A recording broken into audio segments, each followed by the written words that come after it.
இப்ராஹிம் அலைஹிஸ்ஸலாம் அவர்கள் அல்லாஹ்விடத்திலே ஒரு துஆ செய்கிறார்கள்.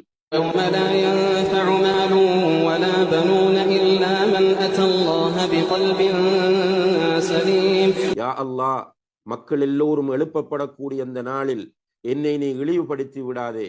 அந்த நாளில் பிள்ளை குட்டிகளோ பொருளாதாரமோ எந்த பயனையும் தர மாட்டார்கள். யார் தூய்மையான பரிசுத்தமான சாந்தமான இதயத்தோடு வருகிறாரோ அவரை தவிர என்று இப்ராஹிம் அலைஹிஸ்ஸலாம் அவர்கள் துஆ செய்தார்கள். அதை குர்ஆனிலே அல்லாஹ் பதிவு செய்திருக்கிறார். அதாவது மறுமையிலே நம்முடைய பிள்ளைகள் நம்மை கண்டால் ஓடுவார்கள்.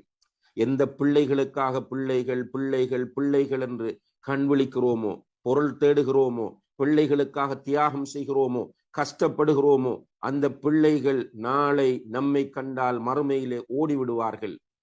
ஓடுவதும் சாதாரணமான ஓட்டம் அல்ல, எஃபிர்ரு என்று அல்லாஹ் சொல்லுகிறான், விரண்டோடுவார்கள். அதே போல நாம் பணம் பொருளாதாரம் என்று தேடக்கூடிய இந்த பொருளாதாரமும் நம்மை கைவிட்டு விடும். இந்த நேரத்தில் சொல்லுவான்,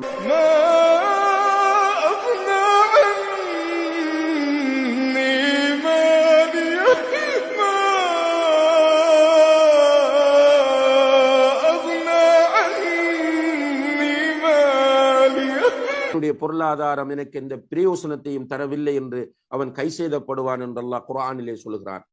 ஆனால்